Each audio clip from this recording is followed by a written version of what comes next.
Sementara itu pemirsa, dalam Gebiar Perbenihan Tanaman Pangan Nasional ke-10 yang digelar di Jakabaring Sports City menampilkan puluhan varietas unggul benih yang menjadi langkah strategis mendukung kemandirian benih Sumatera Selatan.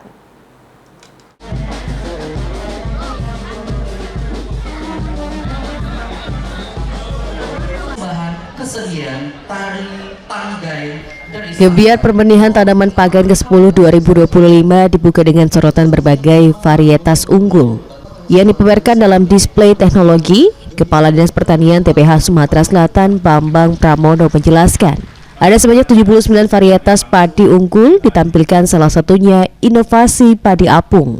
Padi apung merupakan padi yang ditanam di lahan rawa. Walau lahan tergenang, padi ini masih tetap bisa ditanam dan hasilnya sama dengan padi yang ditanam pada umumnya. Di Sumatera Selatan ada lahan yang telah ditanam padi apung, tepatnya di Jakabaring Sports City dengan lahan seluas 9.000 meter.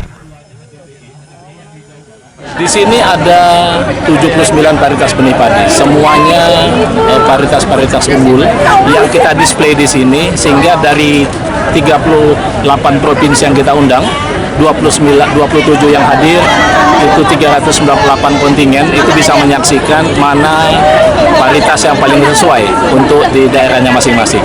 Dan ini sesuai arahan Pak Gubernur, ini akan kita kembangkan tidak hanya di 17 kabupaten kota.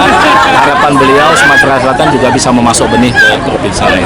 Jadi percontohan gitu Pak ya? Selain padi apung, display varietas lain yang ditampilkan dalam GPTPN ke-10 yakni jagung Sigenta, sebuah komoditas yang dinilai mendukung pangan dan bisnis benih lokal. Hafid Zainul, PAL TV.